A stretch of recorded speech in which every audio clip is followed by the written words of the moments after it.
പൂരത്തിന് പൊന്നാനിക്കര മിക്കവാറും അവിടെ ഉണ്ടാവും കേട്ടോ. നാടിന്റെ പൂരാണ്, അത് ആഘോഷാക്കാനുള്ളതാണ്. കഴിക്കാനാണെങ്കിൽ എന്തൊക്കെ സാധനങ്ങളായിരുന്നു ഉണ്ടായിരുന്നത് എന്നുള്ളതിനൊരു കയ്യും കണക്കില്ല.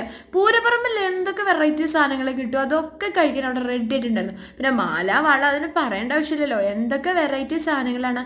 നമ്മളങ്ങനെ പാനിപ്പൂരി ബെൽപ്പൂരി മസൽപ്പൂരി അങ്ങനെ കുറേ സാധനങ്ങൾ അവിടെയാണ്. അവിടെ നല്ല മനോഹരമായിട്ട് ഇങ്ങനെ ദീപാലങ്കാരങ്ങളൊക്കെ വെച്ചിട്ട് അലങ്കരിച്ച് വെച്ചിരിക്കുന്നുണ്ട്. മുളക് ബജ്ജി ഇട്ടു. അപ്പം നമ്മളതിങ്ങനെ എന്ത് ഭംഗിയാണ് ആ കിടക്കുന്നത് കേടാൻ തന്നെ.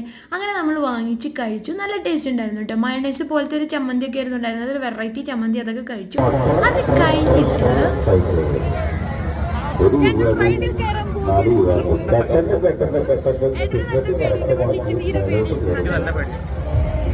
ഞാൻ കുറെ കരഞ്ഞു മെഴുകിയിട്ട് വേട്ടൻ അതിൽ കയറാൻ ശ്രമിച്ചില്ല. ആരും ഒരാൾ അതിന്റെ മുകളിൽ നിന്ന് താഴെ വീണ് മരിച്ചിട്ടുണ്ട്. ഇത്ര എന്തായാലും നമ്മളില്ലെങ്കിലും പൂരം നടക്കും, റൈഡും നടക്കും, നമുക്കത് കയറാൻ പറ്റിയില്ല.